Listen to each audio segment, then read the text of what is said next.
Haleluya, puji Tuhan, shalom. Luar biasa sekali menjadi orang Kristen. Kita adalah orang yang beragama paling bahagia di bumi ini. Sekali lagi, menjadi orang Kristen adalah orang beragama paling bahagia. Kenapa saudara-saudara? Karena kekristenan tidak pernah menutup-nutupi berita Injil kebenaran firman Allah. Seluruh Alkitab tidak ada yang ditutup-tutupi atau ada yang satu diberitakan berbeda dengan yang lain. Yang satu diutamakan dan yang lain tidak diutamakan. Tetapi Injil Allah, Alkitab, diberitakan secara berimbang dari Kejadian sampai Wahyu. Semuanya dikupas tuntas dan tidak ada yang ditutup-tutupi. Sangat berbeda dengan pernyataan Ibu pesaksi ini. Bagaimana ia merasa ada yang disembunyikan, ada yang ditutup-tutupi, ada yang tidak berimbang. Nah, bagaimana kisah selengkapnya? Mari kita ikuti cuplikan berikut ini. Selamat menyaksikan. Saya itu bisa mengenal Tuhan Yesus itu melalui petunjuk dari Quran ini. Ustadz saya dulu nggak pernah lebih membahas ini, tapi ustadz saya mohon maaf ya lebih banyak membahas tentang justru nyambung sedikit begitu.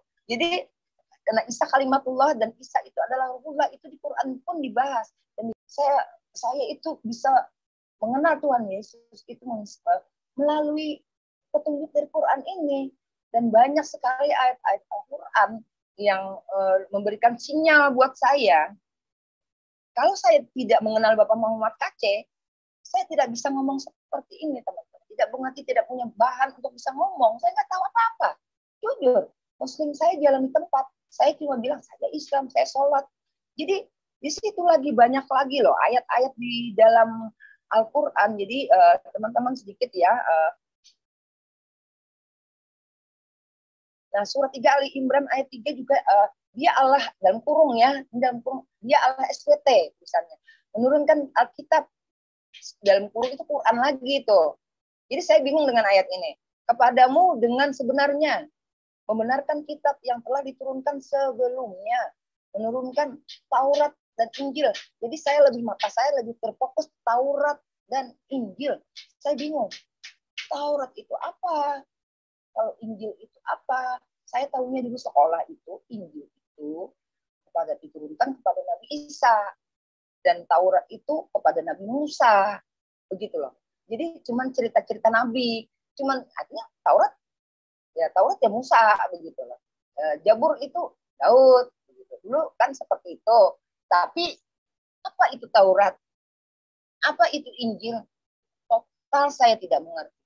Taunya ya itu aja. Dulu sekolah pernah mendengar kalimat, tetapi Pak KC membahas ini dengan penjabaran yang luar biasa. Jadi dia mengatakan sebelumnya itu ada Taurat, sebelum ada Quran itu ada Taurat, ada Injil. Injil itu. Nah di situ saya sudah mulai memahami sedikit-sedikit. Nah justru dari Quran saya berterima kasih. Bukan saya menghina kitab suci Quran, tidak. Saya justru sangat berterima kasih.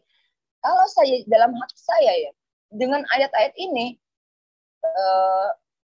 di sini lagi surat Al-Maidah 44 sampai 47, sesungguhnya kami menurunkan kitab Taurat, di dalamnya ada petunjuk dan cahaya. Nah, saya juga, wah ini luar biasa ini ayat begitu. Saya kok nggak pernah, memang ada, tapi nggak pernah. Ustadz saya dulu nggak pernah lebih membahas ini, tapi ustadz saya mohon maaf ya lebih banyak membahas tentang Nabi junjungan gitu. Nabi junjungan Muhammad, maaf ya memang begitulah apa yang saya alami. Jadi saya ini mendengar Isa ini nggak begitu spesial teman-teman. Tapi dari mulut bibir Pak Aceh, saya mendengar ayat Al-Quran ini sangat spesial. Jadi perbuatannya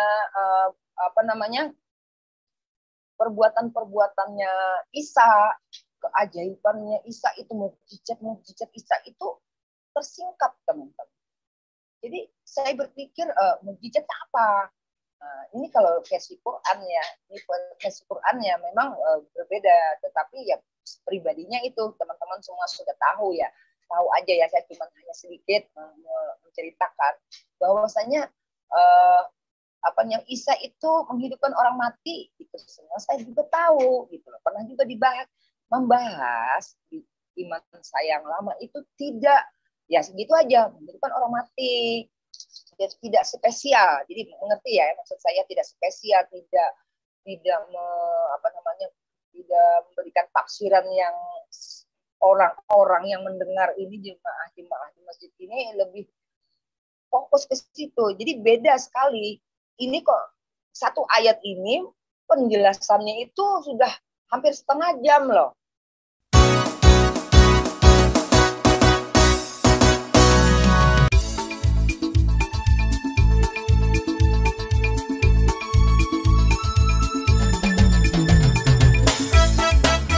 Justru nyambung sedikit begitu. Jadi karena Isa kalimatullah dan Isa itu adalah ruhullah, itu di Quran pun dibahas dan di hadis sahih pun ada. Tapi ini mohon maaf ya, saya jujur terus terang saya salut. Saya itu bisa mengenal Tuhan Yesus itu melalui petunjuk dari Quran ini, dan banyak sekali ayat-ayat Al-Quran yang memberikan sinyal buat saya. Kalau saya tidak mengenal Bapak Muhammad Kaceh, saya tidak bisa ngomong seperti ini, teman-teman. Tidak punya bahan untuk bisa ngomong. Saya nggak tahu apa-apa. Jujur, Muslim saya jalan di tempat. Saya cuma bilang, saya Islam, saya sholat. Jadi, di situ lagi banyak lagi loh ayat-ayat di dalam Al-Quran. Jadi, teman-teman sedikit ya. Nah, surat 3 Ali Imran ayat 3 juga, dia Allah, dalam kurung ya, dia Allah SWT, misalnya. Menurunkan Alkitab, dalam kurung itu Quran lagi tuh. Jadi saya bingung dengan ayat ini. Kepadamu dengan sebenarnya, membenarkan kitab yang telah diturunkan sebelumnya, menurunkan Taurat dan Injil. Jadi saya lebih terfokus Taurat dan Injil. Saya bingung. Taurat itu apa? Kalau Injil itu apa? Saya tahunya dulu sekolah itu Injil itu diturunkan kepada Nabi Isa, dan Taurat itu kepada Nabi Musa, begitu loh. Jadi cuman cerita-cerita Nabi, cuman artinya Taurat ya Musa, begitu loh. Jabur itu Daud, begitu. Dulu kan seperti itu. Tapi apa itu Taurat? Apa itu Injil? Total saya tidak mengerti. Hanya taunya ya itu aja. Dulu sekolah pernah mendengar kalimat, tetapi Pak Aceh membahas ini dengan penjabaran yang luar biasa. Jadi dia mengatakan sebelumnya itu ada Taurat, sebelum ada Quran itu ada Taurat, ada Injil itu. Nah di situ saya sudah mulai memahami sedikit-sedikit. Nah justru dari Quran saya berterima kasih, bukan saya menghina kitab suci Quran, tidak, saya justru sangat berterima kasih. Kalau saya dalam hati saya ya, dengan ayat-ayat ini, di sini lagi surat Al-Maidah 44 sampai 47, sesungguhnya kami menurunkan kitab Taurat, di dalamnya ada petunjuk dan cahaya. Nah, saya juga, wah ini luar biasa ini ayat begitu. Saya kok nggak pernah, memang ada, tapi nggak pernah. Ustadz saya dulu nggak pernah lebih membahas ini. Tapi ustadz saya mohon maaf ya lebih banyak membahas tentang Nabi junjungan begitu. Nabi junjungan Muhammad, maaf ya, memang begitulah apa yang saya alami. Jadi saya ini mendengar Isa ini nggak begitu spesial, teman-teman. Tapi dari mulut bibir Pak Aceh, saya mendengar ayat Al-Quran ini sangat spesial. Jadi perbuatan-perbuatannya perbuatan-perbuatannya Isa, keajaibannya Isa itu, mukjizat Isa itu tersingkap, teman-teman. Jadi saya berpikir mukjizatnya apa?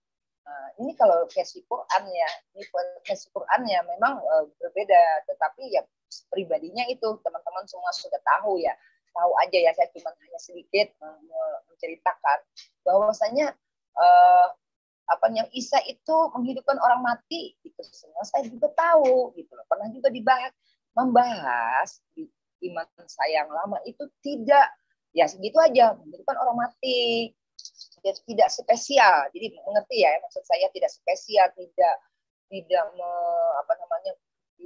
memberikan tafsiran yang orang-orang yang mendengar ini jemaah di masjid ini lebih fokus ke situ. Jadi beda sekali. Ini kok satu ayat ini penjelasannya itu sudah hampir setengah jam loh. Ini mantap. Ini mantap. Ini mantap sekali. Jadi saya mengerti. Jadi perbuatannya Isa itu menunjukkan orang mati. Dan kalau di Alkitab kan menyebutkan Lazarus, tapi saya lupa itu kalau di Islam itu apa ya, ada juga. Dan kalau yang berbeda dengan di Alkitab itu bahwasanya bukan Nabi Isa itu menciptakan burung. Nah di situ juga pernah juga Ustadz saya bicara burung itu di kepala-kepala berbentuk burung, ditiupkanlah roh Isa atas izin Allah. Nah cuma ada tulisan seperti itu ya. Nah disitulah yang menjadi saya tuh terbenturnya. Dulu saya terbentur di Isa ini, terbentur, tapi ini saya ceritakan dulu ya. Kenapa saya jadi terbentur? Nanti akan saya ceritakan dengan penginjilan Pak Aceh ini. Bisa itu menerbangkan burung bisa terbang, bisa hidup, apalagi perbuatannya banyak, menyembuhkan orang sakit penyakit, orang kusta, lumpuh dan sebagainya. Itu di Quran juga dijelaskan.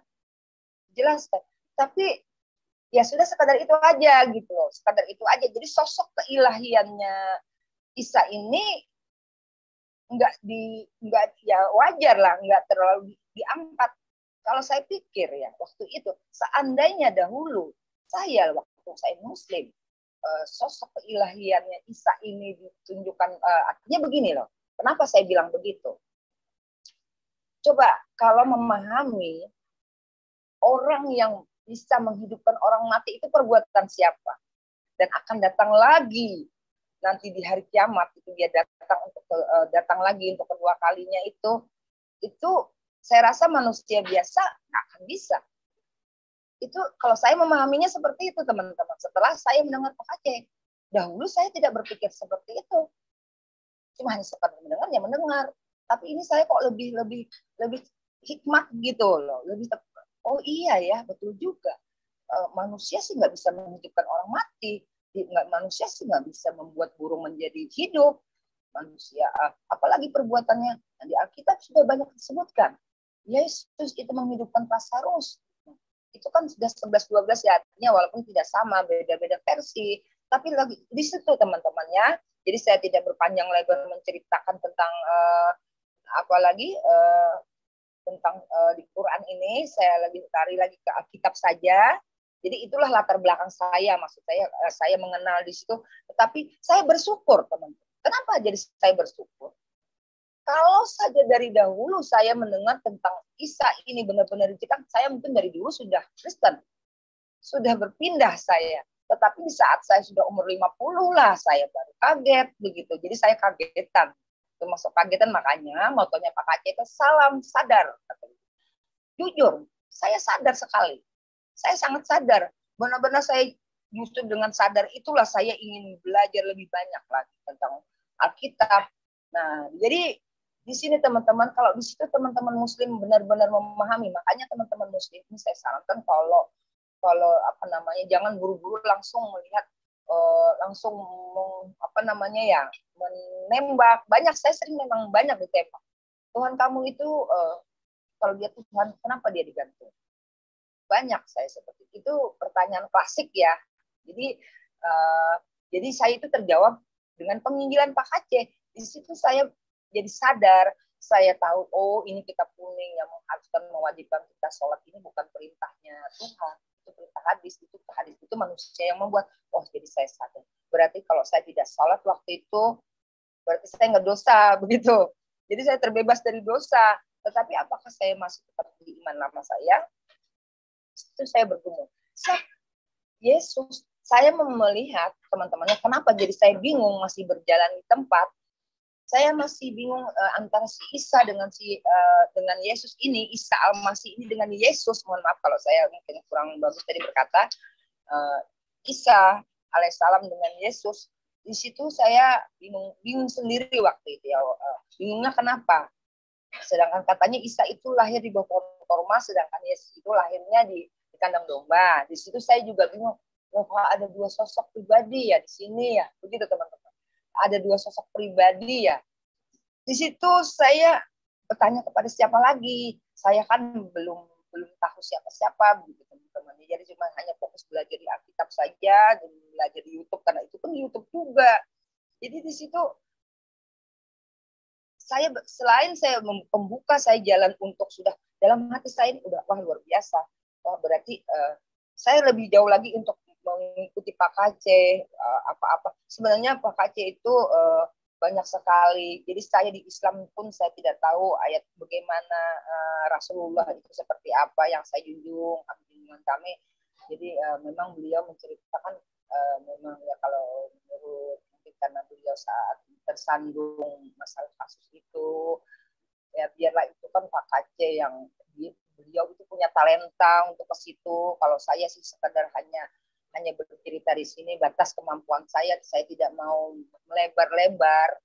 Jadi tapi saya kalau saya boleh berpendapat nanti kita mungkin didiskusi bagaimana pendapat kita tentang Pak Kace itu nantilah kita bicarakan nanti. Jadi di situ saya teman-teman saya sudah mulai membuka hati saya untuk kenapa jadi saya belum bisa masuk untuk bisa tanya apa namanya ada link begitu masuk untuk langsung tanya di live streaming itu. Nah di situ saya cuma hanya minta ada nggak pada feed nomor Pak Kace, saya ingin tanya lebih jauh tentang beliau. Nah diberilah saya nomor WA Pak Muhammad Kace.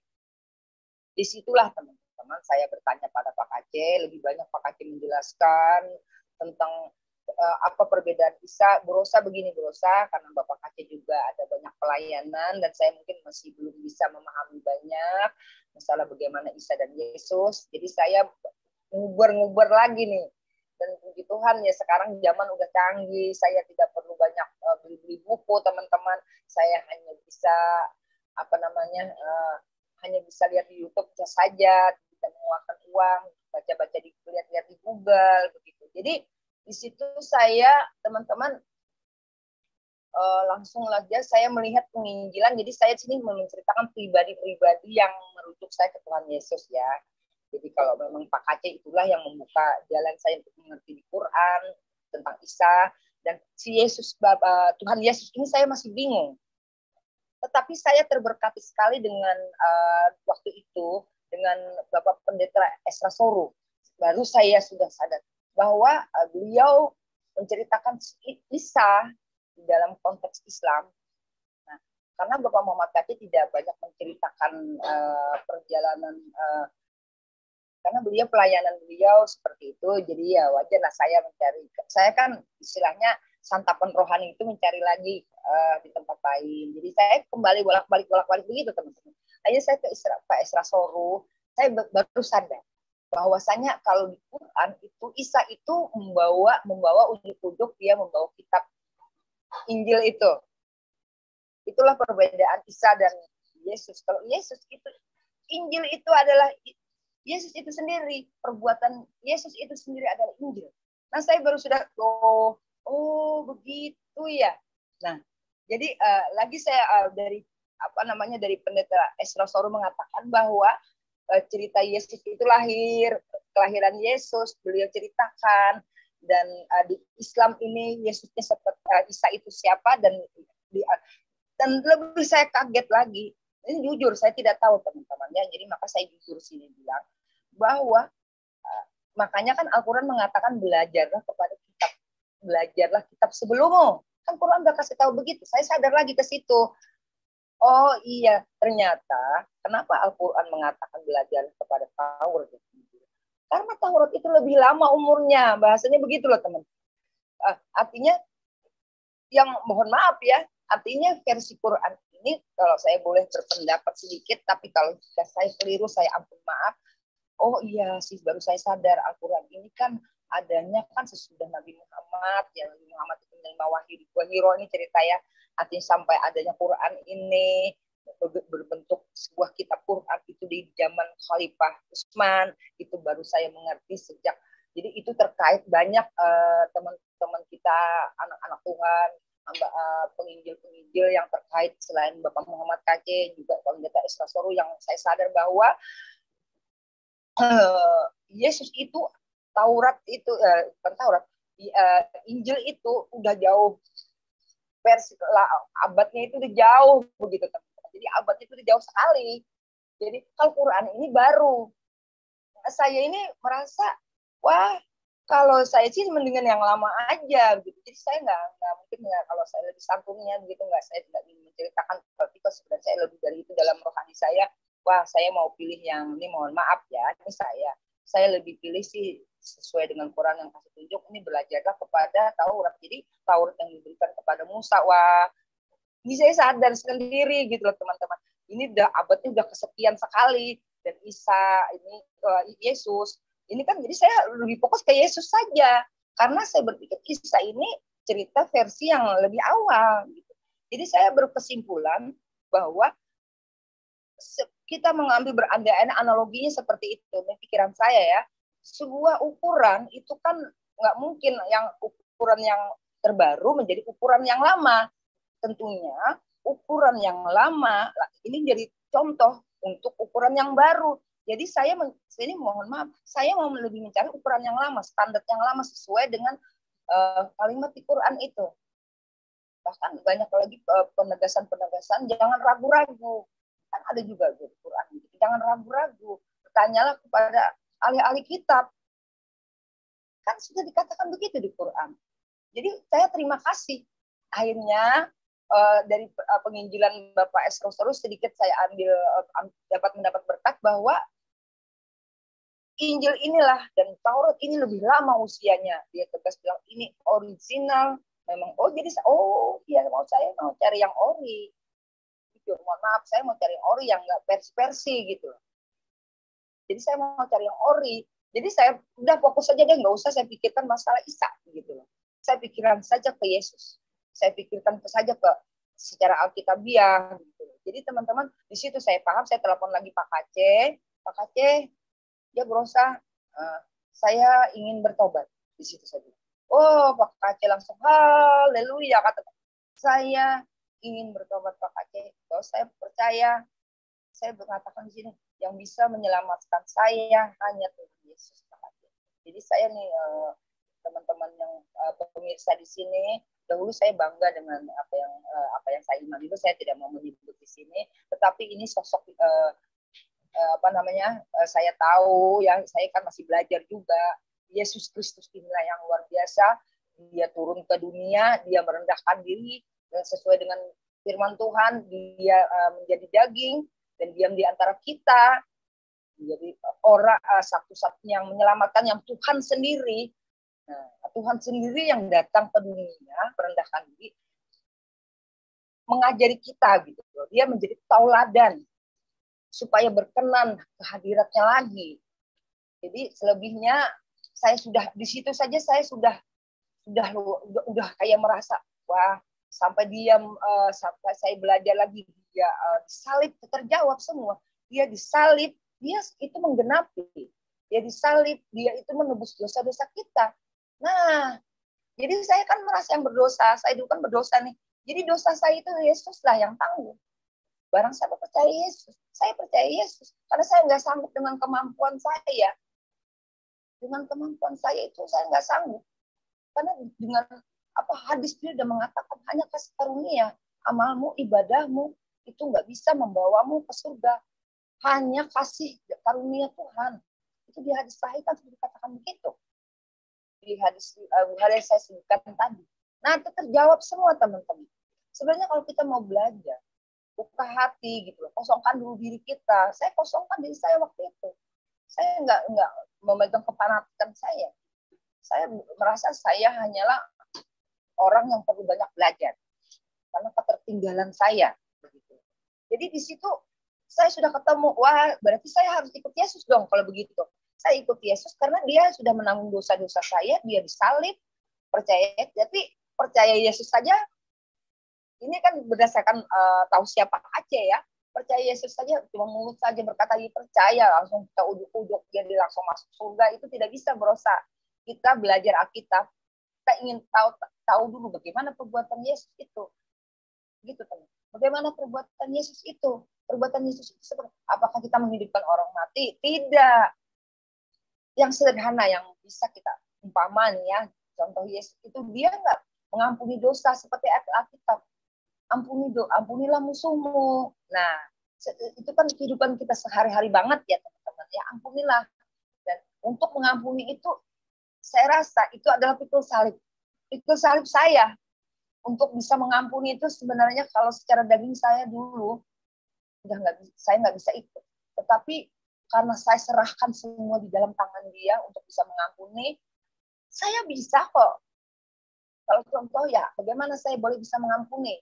Nah, saya contohkan nanti ya teman-teman ya. Jadi saya ceritakan dulu bagaimana saya bisa bertobat lagi gitu loh. Jadi akhirnya saya telepon Pak Aceh, saya percaya Pak Aceh, ini memang luar biasa ini. Yesus Kristus ini datang ke dunia, saya telepon. Dia menyelamatkan saya, menyelamatkan seluruh umat manusia. Dia mau menyelamatkan saya yang dari Muslim ini. Saya baru sadar gitu. Iya berusaha. Banyak-banyak belajar Alkitab ya berusaha ya. Belajar tanyalah kepada Bapak Gembala. Tapi kan saya belum punya gembala. Lucu juga ya. Belum. Nah, bagaimana Ibu supaya punya gembala? Ibu dibaptis, kata Bapak Muhammad Kacik. Ibu, oh begitu ya Pak. Harus ya Pak Kacik. Ya harus berusaha. Harus dibaptis. Mau nggak berusaha? Mau Pak. Nah, disitulah teman-teman. Jadi ada juga waktu itu kan namanya saya dengan Pak Aceh itu kan saya bukan saudara, saya bisa menemui Pak Aceh itu dalam hitungan 10 kilometer ataupun 5 kilometer. Pak Aceh kan, saya kan di Kalimantan. Pak Aceh kan jauh. Jadi cuma hanya berpesan begitu saja. Jadi saya sendirilah yang mencari gereja di mana tempat. Ya, artinya kalau di antara lingkungan saya di Kalimantan itu, di antara orang-orang yang berperahu itu, kemana saya harus cari gereja. Nah di situ teman-teman saya cerita karena suami saya itu kerjaannya di kapal ya, di laut teman-teman. Jadi suami saya itu jarang pulang, bisa 4 bulan, bisa lebih. Di situ terakhir dia artinya dia ingin berlayar kami dengan anak saya yang laki-laki teman-temannya. Dengan anak saya yang laki-laki itu melepas kepergian suami saya, maksudnya melepas dia untuk berlayar. Dia sempat bercanda nih kepada saya. Padahal saya sudah belajar juga, artinya sudah mengerti. Tapi sewaktu saya belum mengenal Pak Aceh,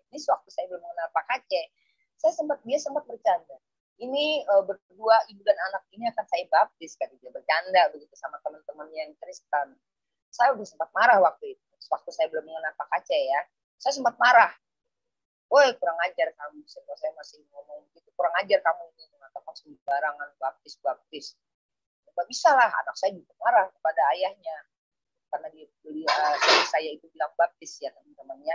Jadi di situ teman-teman di 4 bulan dia berlayar, disitulah terjadinya saya belajar Pak Kaci itu menginjilin saya. Di situ saya sudah siap-siap bertobat. Suami saya nggak tahu karena kami terbatas signal karena dia di laut, hanya beberapa jarang-jarang saya bisa komunikasi. Dan tiba-tiba saya kok seperti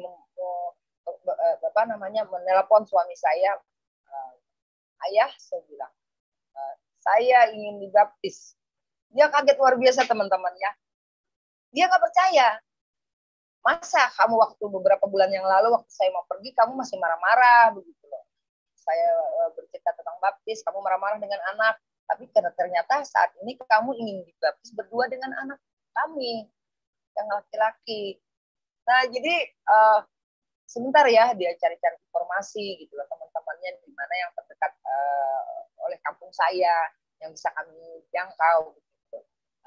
Sebelumnya teman-teman kalau saya boleh cerita ada waktu mungkin boleh ya Bapak, apakah waktu saya mungkin masih bisa lagi saya bisa Bu, boleh ya. Ya. Nah di sini belum ya, artinya pikul salib itu luar biasa ya. Saya kenapa jadi saya tambah cinta sama Tuhan Yesus kalau saya sudah tahu tentang Tuhan Yesus. Wow, ternyata benar-benar Tuhan Yesus sudah berkata di firman-Nya bahwa untuk menerima Tuhan Yesus itu banyak orang tidak suka begitu loh. Dunia pun membencimu. Nah, di situ teman-teman, saya di situ pernah bagaimana ya waktu saya ingin dibaptis itu saya kesana kemari teman-teman. Sebelum saya telepon suami saya itu saya kesana kemari mencari teman orang Kristen. Kan kalau teman-teman saya di sosial media kan mereka jauh-jauh semua. Jadi saya tetap mencari teman-teman yang terdekat begitu. tapi susah sekali teman-teman. Saya saya lupa ada teman saya, jaraknya kira-kira ada sekitar 4-5 kilo ya dari rumah saya. Mohon maaf minta lagi ya teman-teman ya.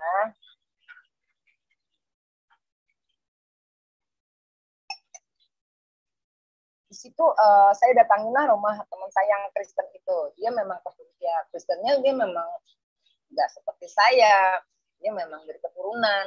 Ya, dia orang Dayak teman-teman. Ya, jadi itu aja sedikit, dia orang Dayak. Saya kan dekatnya orang Kristen itu orang Dayak gitu loh. Jadi saya ke rumah beliau, saya menamu di situ. Saya bilang, Bu, saya ingin masuk Kristen, langsung aja begitu. Saya ingin masuk Kristen, Bu. Dia kaget. Nggak mungkin lah kamu bercanda kalau masuk Kristen itu. Kamu kan orang dari Islam, kamu kan berjilbab, kamu kan keluarga-keluarga besar kamu haji semua. Artinya kalau saya bukan haji, teman-teman. Tapi keluarga besar saya semuanya haji. Gak ada urusan lah, artinya ya. Kalau saya ingin bertobat, kenapa memang? Kalau ada orang haji nggak boleh ya bertobat terima Tuhan Yesus. Ya. Jangan, nanti kalau kamu datang ke sini, nanti saya di demo. Kata saya itu. Kok begitu ya, Tan? Saya bilang, Tante ya. Kok begitu ya, Tan? Iya, nanti di demo saya, nanti dilemparin rumah saya. Aduh, saya ingin sekali dibaptis, Tante. Dia itu kayak apa ya, teman-temannya. Waktu itu kalau saya boleh ingat mimik dia itu, memang dia senang.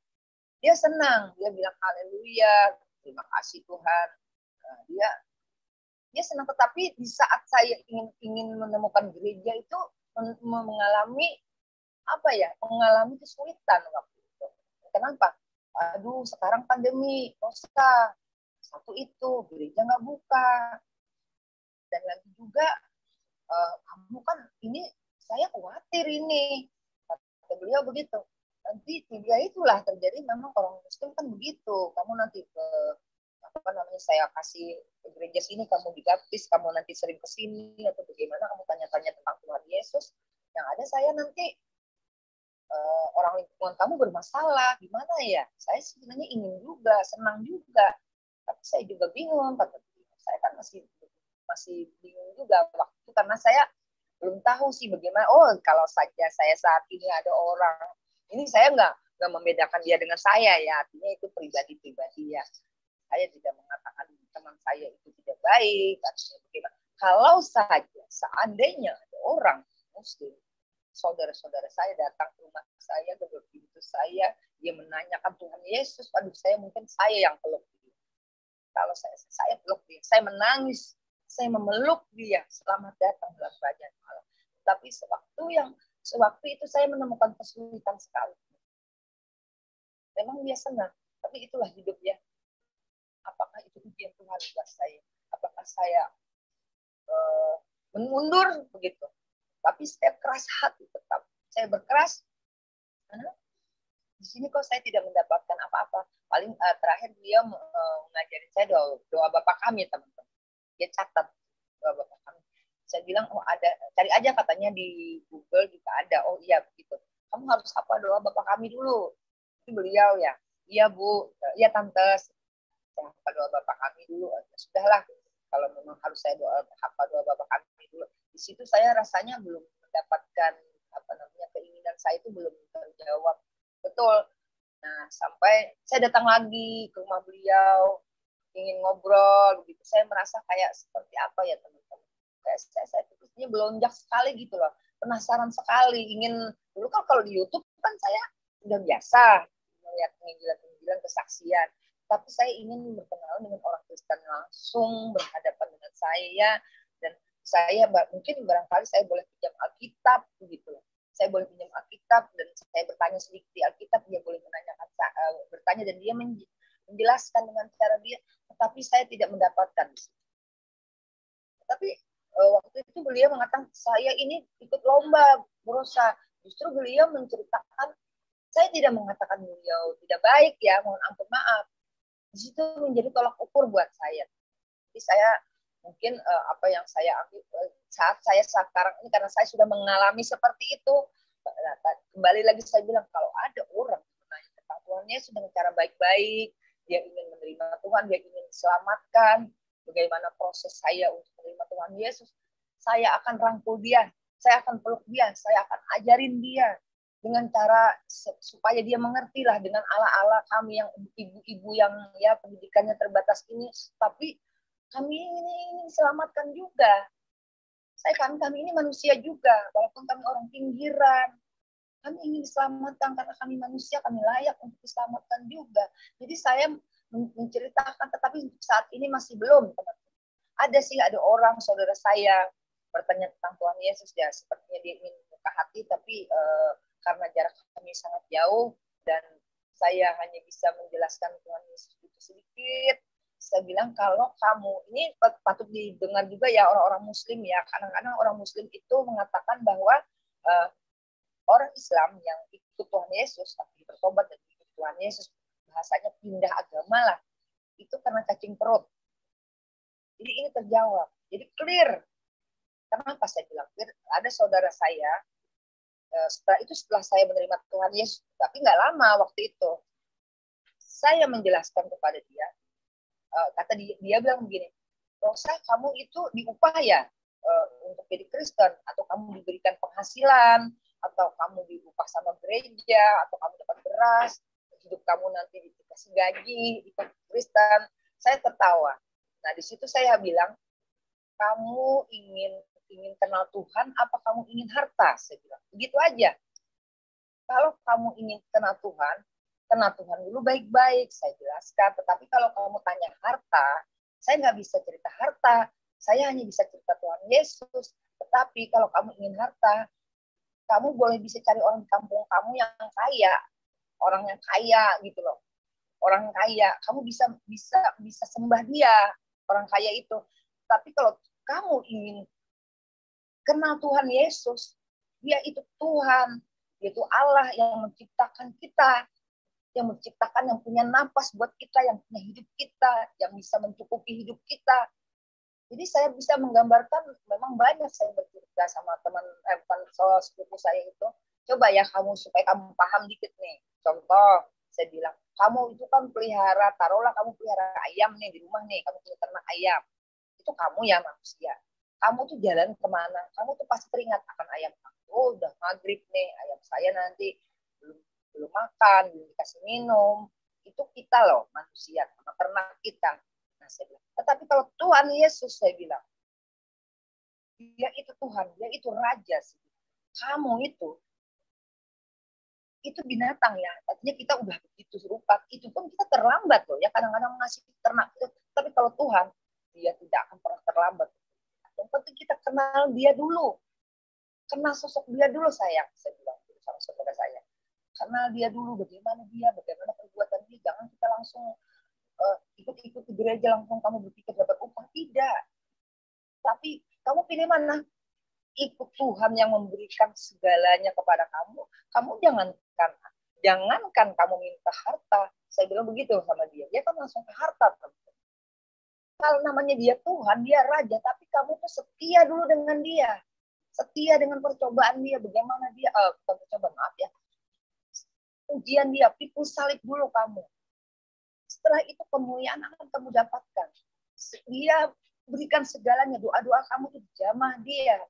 Jadi kamu jangan berpikir langsung dapat duit begitu. Jadi bagaimana ya penjelasannya, mungkin nantilah teman-teman saya yang nanti mungkin ada yang bergabung bisa menjelaskan mengenai itu, bahwa kita ini, saya ini banyak yang menghina saya bahwa saya terima Tuhan ini karena cacing perut, karena supermi, karena beras sekarung. Tapi saya bilang saya itu tidak bertuhankan harta dunia, tetapi saya bertuhankan Tuhan Yesus yang menciptakan saya, yang dia punya kerajaan, dia Allah, dia yang bisa menghidupi keluarga saya, dia bisa menyembuhkan penyakit saya. Tetapi kalau orang yang memberi duit, dia punya batas. Itu saya bilang sama teman-teman saya, sama sepupu saya, kalau manusia kasih kamu uang, gitu, dia terbatas. Manusia itu terbatas, kaya manusia dia terbatas. Dia bisa perusahaannya bangkrut, dia sudah nggak bisa suplai uang lagi ke kamu. Tapi kalau Tuhan nggak akan mungkin bangkrut. Tuhan nggak akan meninggal dunia. Kalau manusia meninggal dunia, selesai kita. Kalau kita berharap kepada manusia, begitu kan? Nah, disitulah sepupu saya itu udah mulai memahami, teman-teman. Tetapi saya juga saya berdoa kami berdoa di situ, ya itu Tuhanlah yang menjamah. Saya hanya bisa bercerita, saya sudah menunjukkan Yesus itu siapa, seperti yang saya ceritakan di semula, tidak jauh berbeda ceritanya. Dia disalib itu seperti apa. Kalau tidak kitalah yang disalib, saya bilang kita itu banyak dosa. Yesus itu pasang tubuh. Apakah dia mengerti atau tidak? Ya, itu saya berdoa agar kiranya Tuhan, karena di tertulis di Alkitab sudah menyatakan bahwa Yohanes 15:16 kalau tidak salah ya, mungkin boleh dibukakan. Nah, bukan saya yang memilih Tuhan Yesus atau kamu, kata saya, tapi Tuhan Yesus sendirilah yang memilih, karena dia sudah berfirman begitu. Jadi saya ini hanya bisa menyampaikan perbuatan Tuhan Yesus, bagaimana Tuhan Yesus itu, dia kenapa jadi dia disalib, dia itu adalah apakah dia manusia atau apakah dia Tuhan. Nah, bukan kamu yang memilih aku, tetapi akulah yang memilih kamu. Dan aku telah menetapkan kamu supaya kamu pergi dan menghasilkan buah. Dan buah itu tetap, supaya apa yang kamu minta kepada Bapa dalam namaku diberikannya kepadamu. Nah, itu ayat itu saya bilang sama sepupu saya. Kamu minta itu di dalam nama Yesus, saya bilang. Tapi bagaimana dulu kamu nggak bisa mau kamu bilang Yesus, Yesus. Kamu harus pikul salib dulu. Pikul salibnya itu percobaan.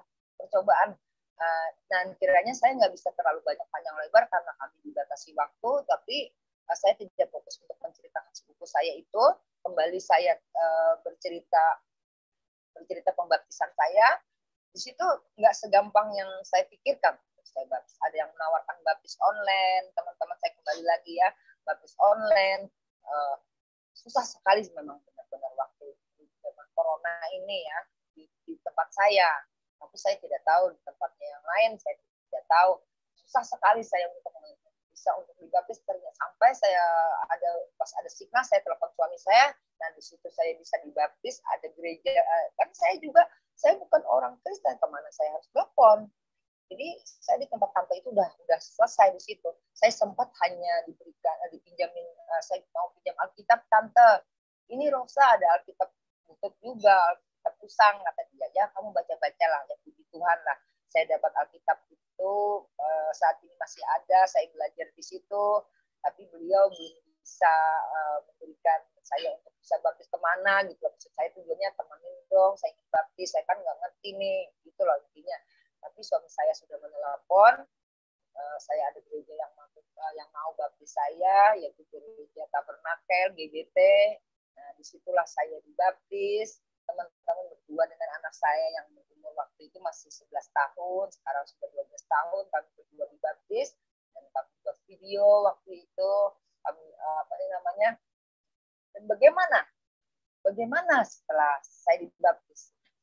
Wah, sebenarnya teman-temannya yang namanya berbuah itu sesuai dengan Alkitabnya. Bagaimana berbuah itu? Sebenarnya berbuah itu seperti ini, teman-teman. Itu salib berbuah itu, dan saya juga dulu bingung menafsirnya. Saat saya sudah dibaptis itu, cobaan saya itu datang berunut, teman-teman. Beruntun saya coba satu, artinya secara cobaan kecil lah. Tuhan itu kan memberikan saya percobaan itu mungkin sesuai dengan kemampuan saya barangkali ya. Berbeda dengan teman-teman saya mutadin yang lain, ada yang mereka sampai di penjara, itu beda-beda. Kalau saya untuk saat ini ya diberikan percobaan ujian dari Tuhan itu, saya kebanjiran, rumah saya tenggelam, dan usaha saya habis. Disitulah saya sudah tidak punya apa-apa lagi. Bukan saya diusir begitu, enggak. Jadi saya itu mengungsi, teman-teman, sudah nggak punya apa-apa. Di situ saya tidur di pastori waktu itu. Itu baru setelah saya dibaptis 1 bulan. Jadi saya diterima di situ, tidur di pastori selama 6 hari, 7 hari, sampai satu hari saya bermalam di rumah Bapak Gembala yang lain. 6 hari saya bermalam di pastori, dan setelah itu saya cari-cari rumah, cari-cari sewaan yang letaknya agak tinggi. Kan kemarin Kalimantan Selatan itu ada banjir besar ya, teman-teman. Saya ikut kena banjir karena musibah itu. Jadi di sini, di rumah ini, teman-teman, saya itu sudah tidak punya usaha apa-apa lagi. Dari situlah ketemu yang Tuhan nyatakan saat saya. Jadi kalau teman-teman yang lain itu mengatakan saya menjadi ikut Yesus itu menjadi karena cacing perut, itu salah besar. Justru saat ini saya itu boleh dikata salon saya sudah hancur, usaha saya yang dulu saya jadi muslim itu saya menjadi herbalis ya, waktu itu peracik obat, saya sambil juga ada punya toba, jual tanaman hias, saya jual tanaman hias di pinggir jalan, itu semua amblas, hancur semua. Jadi saya murni total nol saya di rumah ini. Pertanyaannya bagaimana saya makan? Nah, itu terjawab teman-teman. Saya tidak tahu teman-teman. Karena saya lebih fokus ke Tuhan, saya hanya menyandarkan diri saya ke Tuhan, saya dapat makan, saya itu datang, ya itulah rezeki. Kalau saya bilang rezeki itu datangnya dari mana, saya juga bingung. Itulah kuasa Tuhan. Karena kalau saya menyimak, saya setia kepada Tuhan Yesus, karena ayat Alkitab sudah mengatakan bahwa saya ini udah dipilih Tuhan Yesus. Jadi jangan main-main dengan pilihan ini. Kan ada ayat Alkitab, mungkin saya lupa ayat berapa, ingat saya itu sebelum dunia dijadikan, kita ini udah dipilih. Dia sudah pilih, kita tidak tahu teman-teman. Kita udah dipilih, udah ditentukan dia. Jadi selaras dengan Yohanes 15:16 tadi, sebelum dunia itu ayat lain lagi mengatakan sebelum dunia dijadikan itu nama kita itu udah dipilih dia. Jadi saya percaya di situ. Kalau saya itu dipilih oleh Tuhan Yesus untuk menjadi pengikutnya, untuk menjadi anaknya, saya percaya kembali lagi soal kita menjadi peternak hewan itu. Saya dengan keterbatasan bisa kasih makan hewan, tetapi dia Tuhan, dia Allah. Saat ini saya duduk di sini, puji Tuhan, puji nama Tuhan, segala, ya artinya untuk jadi kaya itu soal nomor belakang. Saya tidak berdoa untuk jadi kaya. Saya hanya minta cukupi. Saya dengan doa Bapa kami itu luar biasa. Firman Tuhan itu luar biasa. Bapa kami berada dalam kerajaan surga, dikuduskanlah namamu, datanglah kerajaanmu. Itu luar biasa, datanglah kerajaanmu di dunia seperti di surga. Kita di dunia itu seperti di surga. Seperti di surga, di dunia aja sudah seperti di surga. Jadi cara Tuhan itu mengasihi saya makan ini terserah Tuhan, suka-suka Tuhan. Jadi kalau teman-teman muslim itu mempertanyakan, jangan ragu teman-teman. Percaya kepada Tuhan. Dia sudah lengkapi kita, dia sudah memenuhi apa yang kita inginkan sebelum kita meminta, dia sudah tahu. Pertolongan Tuhan itu, kalau saya boleh bilang apa yang saya alami, dia tidak terlambat, dia tidak terlalu cepat, tapi dia tepat pada waktu. Itu sudah saya iman, dan itu terjadi. Itu terjadi, tergenapi dalam hidup saya.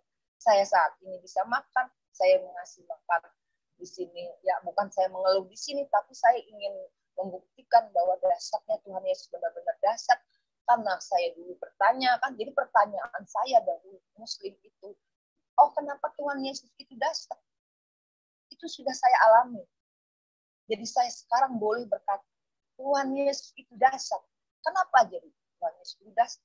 Saya berkata, saya bukan bercerita bagaimana artinya. Saya menceritakan kedasatan Tuhan, kebesaran Tuhan. Saat ini kalau dipikir, dengan keadaan saya yang seperti ini, jangankan saya juga pelarian ke sini. Saya juga usaha saya tidak ada. Tapi puji nama Tuhan Yesus. 2 anak saya, menantu saya, ya karena itu masalah mereka, dia bisa datang ke sini walaupun mereka masih muslim, dia ada 3 bulan di rumah saya, artinya itu tanggung jawab saya, 2 menantu dan anak saya punya anak laki-laki 1 lagi, dan 2 orang tua saya masih muslim juga semuanya, dan 2 adik saya itu berkumpul di rumah ini, dan saya sewakan rumah di samping saya, dan saya bingung kalau bayar kontrak rumah ini tuh bagaimana, sedangkan saya juga kontrak rumah saya ini saya nyewa, tapi nggak tahu, saya mengalir aja, saya kasih dengan mereka, saya kasihan karena nasib mereka juga sama dengan saya dahulu. Saya kan kebanjiran, sudah nggak punya tempat tinggal lagi. Jadi saya merasa saudara saya juga sama. Saya nggak memandang dia itu beda iman dengan saya. Yang ada di hati saya itu kasih. Saya kasihan. Jadi kata kasihan, kasihan, itu kasih. Jadi karena saya merasa Tuhan Yesus itu kasih dengan saya kasih juga dengan mereka. Jadi clear kan? Clear. Luar biasa Tuhan Yesus. Saya bilang Tuhan Yesus itu dasar. Kenapa? Karena saya bisa kasih makan saudara-saudara saya. Saya bisa kasih makan itu anak saya, menantu saya. Saya ini seorang tua yang sudah dibilang, puji Tuhan saya tidak, artinya saya masih bisa berjalan, masih bisa menjalankan motor. Tetapi saya untuk bisa bekerja seperti dahulu, karena saya sudah kehilangan apa-apa. Kehilangan aset saya. Tetapi Tuhan Yesus luar biasa baik. Jadi pada mungkin tutup kesaksian sedikit dari saya, apa buah itu? Saya berbuah. Buahnya itu apa teman-teman muslim ya? Jadi saya boleh bilang ini di sini, kalau dulu saya bingung dengan buah itu supaya menghasilkan buah. Artinya begini, kalau saya boleh simpulkan buah itu. Sifat lama saya, ya contoh ya, jadi penafsiran saya bukan saya pribadi, saya juga bertanya. Saya bertanya nggak saya sendiri menafsirkan, saya nggak menelan bulat-bulat itu ayat itu. Walaupun itu bahasa Indonesia, tetapi itu perlu ditafsirkan dengan saya tanya ke Bapak Gembala. Makanya itu saya penting punya gembala, punya imam. Kan dulu saya nggak punya gembala, saya sudah punya gembala, puji Tuhan, saya bisa tanya kepada beliau, saya bisa sharing kepada teman-teman saya, puji Tuhan lah, banyak lah yang mau berteman dengan saya. Dulu saya kan, ya bahasa kata wajar lah namanya, kita di komunitas, kita dipikirkan, dan puji Tuhan, teman-teman seiman itu mau berbagi kasih dengan saya, mau bisa menjelaskan, artinya berpendapat, karena saya mungkin ya tidak mengerti lah bahasanya begitu. Bagaimana sih saya artinya beradaptasi dengan lingkungan Kristen, begitu wajar kan, beradaptasi. Jadi saya dituntun. Nah di situ teman-temannya berbuah itu saya lanjutkan kembali bagaimana karakter saya yang lama itu, karakter saya yang suka apa ya, kadang-kadang saya bilang emak-emak itu jagoan, saya ini emak-emak jagoan, saya itu suka kadang-kadang seperti laki-laki.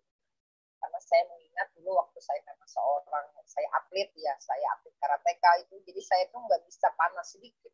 Tetapi setelah saya terima Tuhan Yesus, apakah saya itu seperti dulu lagi? Saya jangan heran teman-temannya kalau waktu saya masih belum bertobat 2 tahun yang lalu, saya itu memang jahat. Sedikit saya cerita lagi. Saya itu kadang-kadang kalau di jalan raya itu teman-temannya, kalau saya naik motor itu, saya masih usia 50 tahun.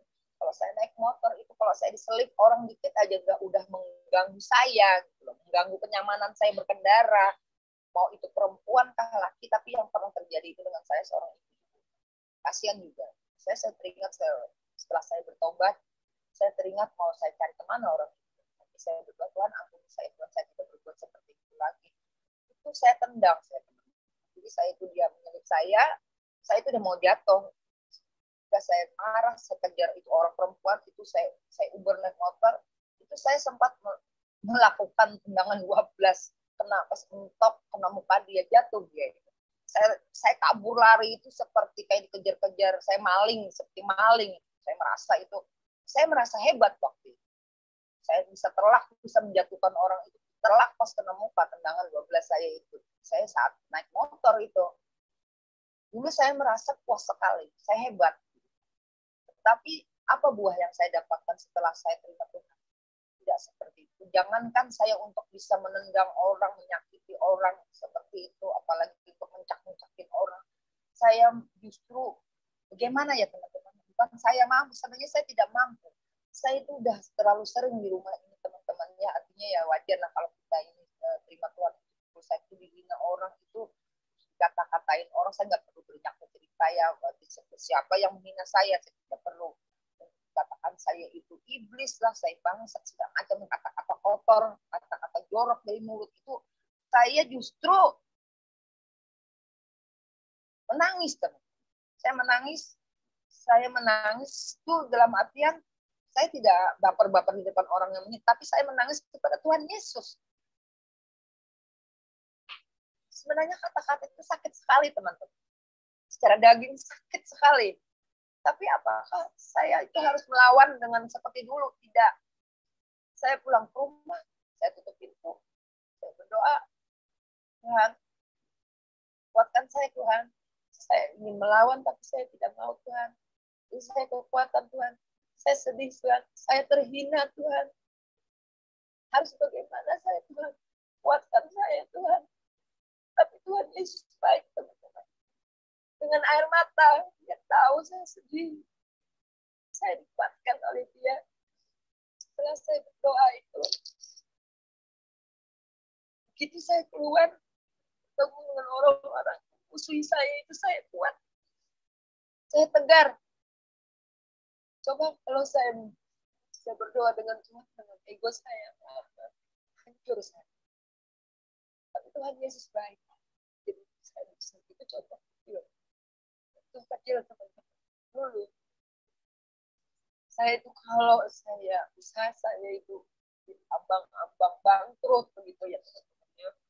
Artinya ya wajar lah usaha itu, ada saingan. Saya itu suka nuduh-nuduh orang itu kasih apa jampi-jampi lah, kasih jampi-jampi usaha saya. Saya justru ingin membalasnya waktu dahulu. Tetapi apa? Saya sering ke dukun, saya sudah bilang, saya ini jagonya dukun waktu itu.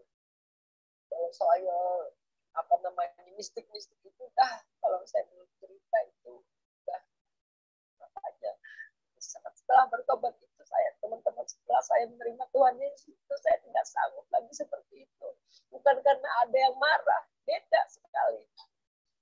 Saya sebenarnya mengalir begitu aja. Saya rohani saya sendiri yang memampukan saya untuk tidak seperti itu, tidak datang ke dukun, tidak datang ke kuburan untuk doa-doa supaya saya itu apalah sedikit rupa ya untuk membalas musuh kita itu. Tapi saya sekarang ini lebih parah lagi, tetapi saya masih mampu. Siapa yang memampukan?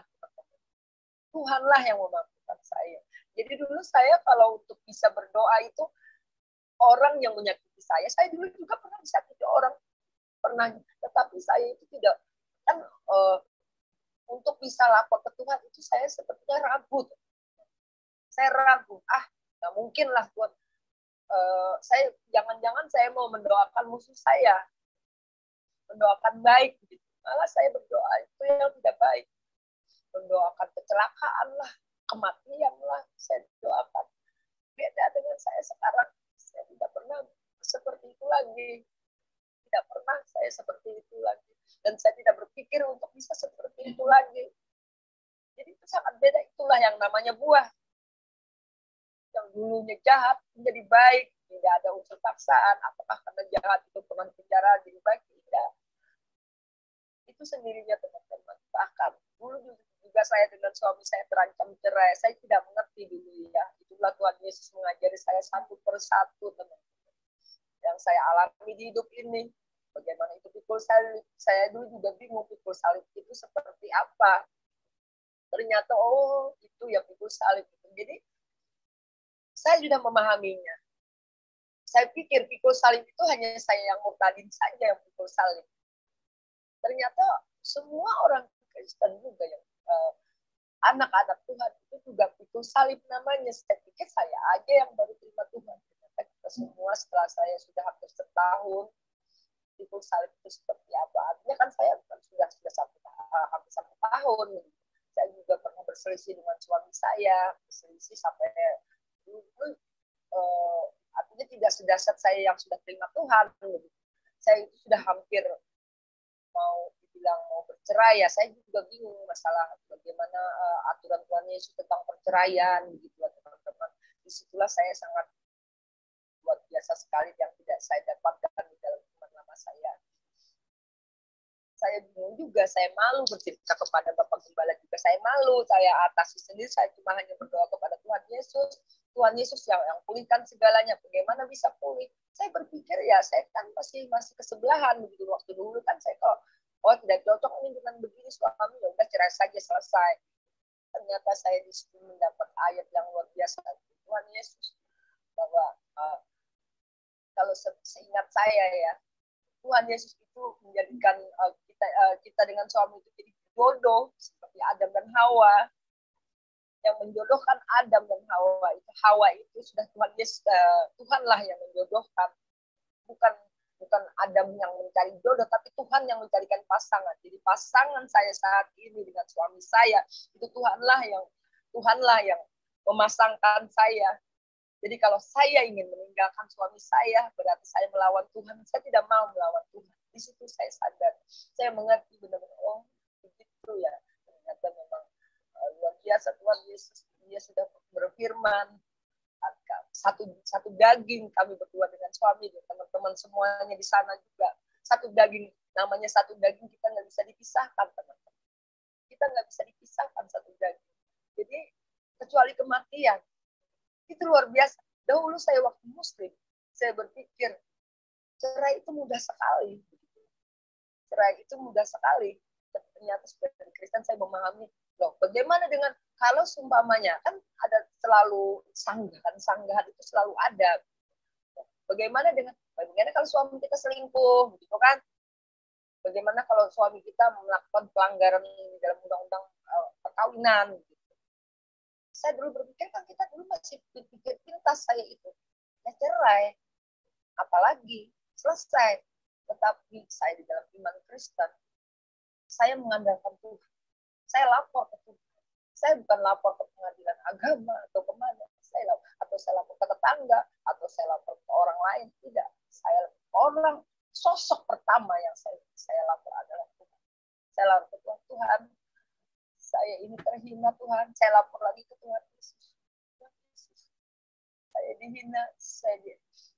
Suami saya tidak pernah menganiaya, tetapi dia menghina itu lebih dari aniaya, teman-teman.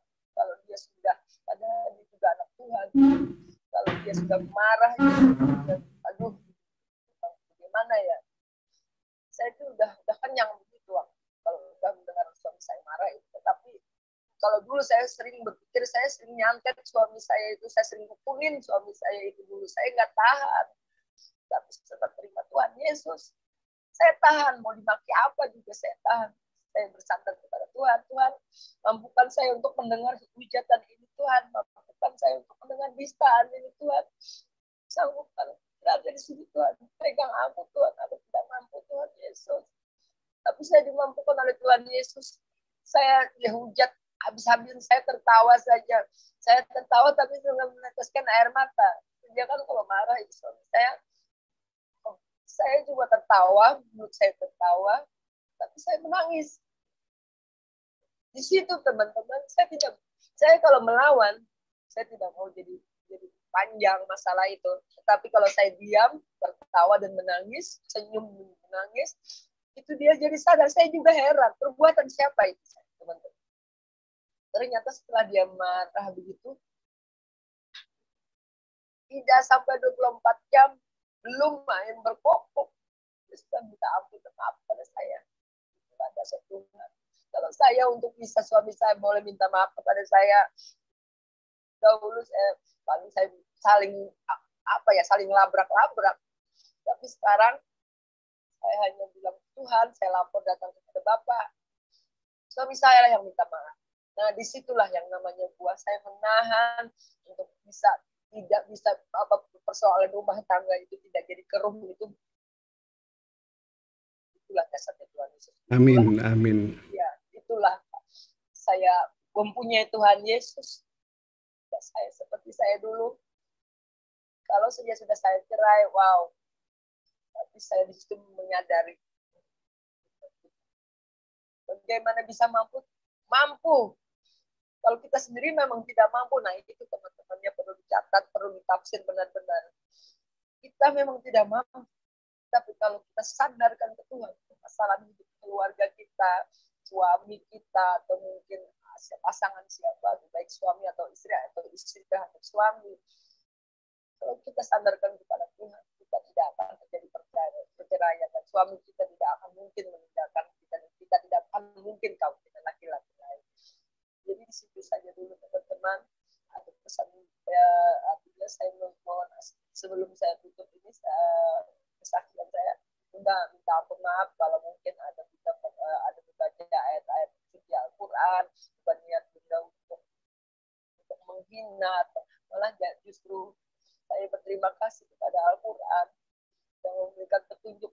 untuk saya bisa mengenal Injil. Saya benar-benar ikuti petunjuk Quran ini. Saya mengenal Injil.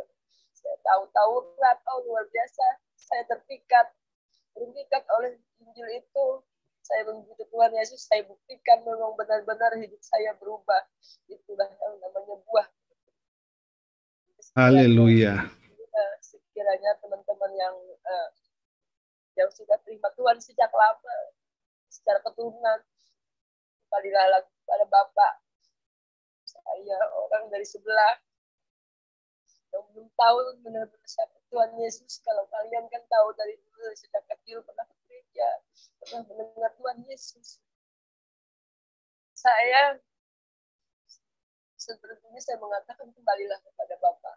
Kalau kalian ke sebelah, kalian akan seperti saya. Kalian akan seperti saya. Kalian di sebelah yang saya lalui itu, kalian akan berdiri di Siratal Mustaqim, teman-teman. Kamu mampu nggak? Selamat menyaksikan. Saja.